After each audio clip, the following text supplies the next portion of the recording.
Thank you, Dr. Beer. Good afternoon. Good afternoon.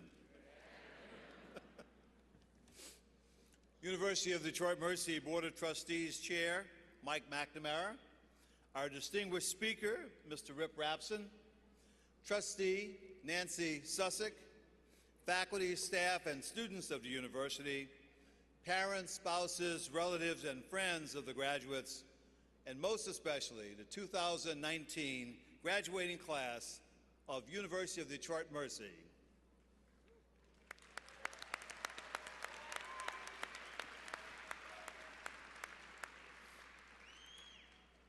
We are happy to have you here. This is our first separate McNichols undergraduate ceremonies. Earlier today we had our graduate ceremony, and I would say that the building was probably 2/3 full, so you have filled the house for this one.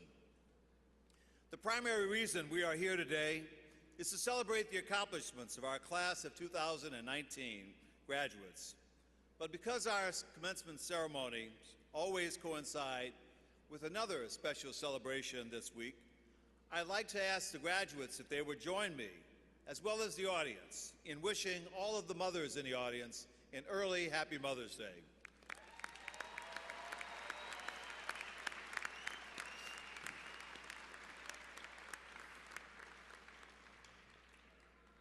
We all owe so much to our mothers, as well as our fathers and other special relatives, for the care, attention, and support they provided us over the years.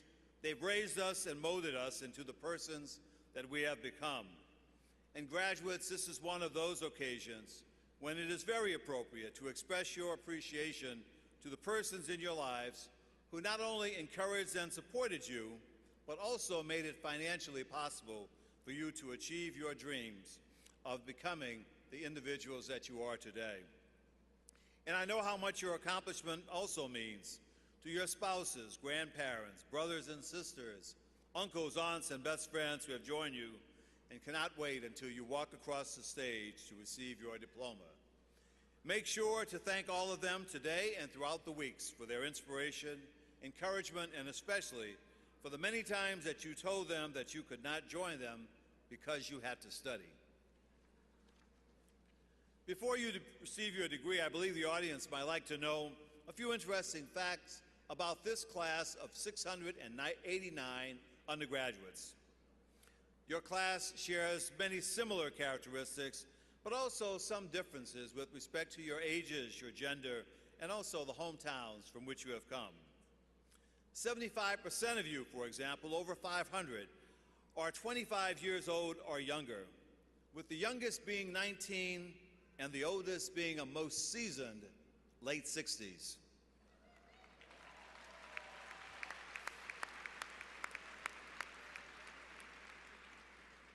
Your class also has more women than men.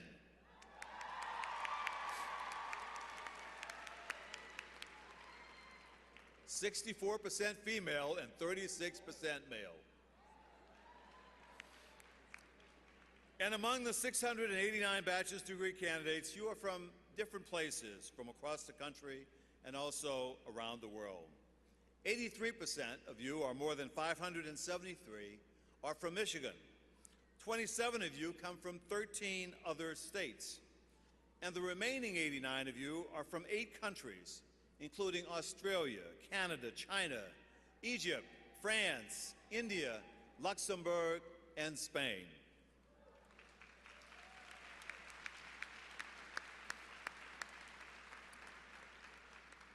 Those similar and different personal characteristics provided you with a rich and diverse educational experience that will be well used in your profession and in the communities where you will live and work.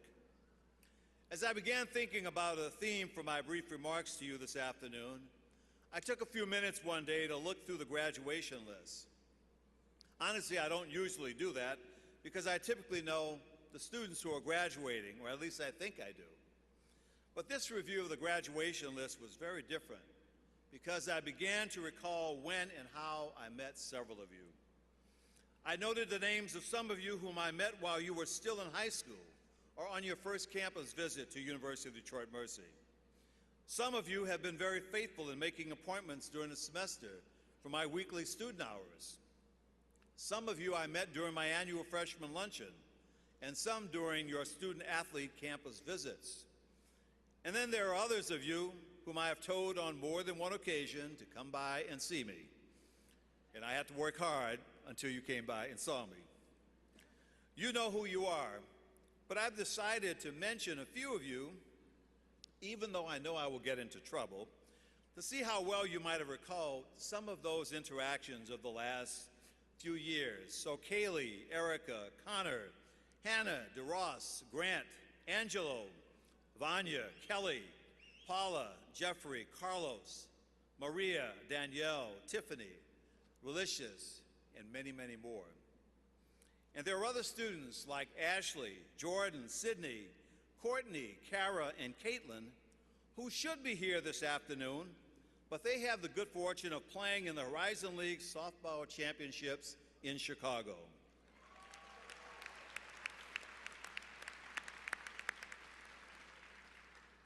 Their first game started about an hour and a half ago, and the last score that I got was 2-0 in the 6th inning. So they're winning. They need to win one more.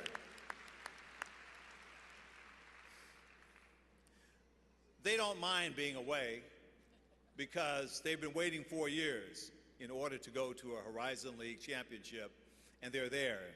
And now they want to go to the regionals, but they have to win 2 games this afternoon. I'm sorry, that's probably too much baseball, but these are outstanding students who are your classmates and who should be with you this afternoon. But don't worry, we will do our own graduation reenactment when they get back over in my office.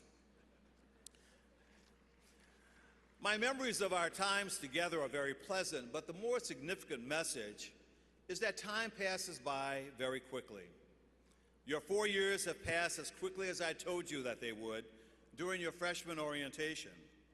You have grown academically, socially, and spiritually, but many of you have also been very active in the community and throughout the city of Detroit. Take those leadership skills and continue to be generous with your volunteer time in the community, just as you have been unselfish with your time while balancing your academic and personal responsibilities. And the other message I want you to remember from the brief but fast-moving 4 years or 5 years that we and faculty have known you is that you should never postpone anything significant to a later day, because time will fly very fast.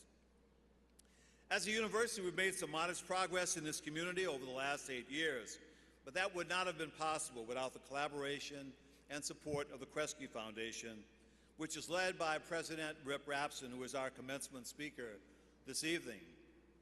Our University of Detroit Mercy has been fortunate to be involved in many revitalization efforts throughout the city of Detroit because of the grants we have received from the Kresge Foundation. The Detroit Collaborative Design Center in our School of Architecture, for example, has been a major beneficiary of some of the foundation's support over the last 20-plus years. And many of the small businesses in the area that we have seen start as pop-ups have become full-fledged businesses. Mr. Rapson's commitment to Detroit, as well as many other major cities across the country, is well known, and we are fortunate to have him in this metropolitan area. And the 4 years of planning leading to the establishment of Lift 6 Alliance, in which the university is a co-founder of and was founded in 2015, was primarily funded by the Kresge Foundation with modest annual contributions from us.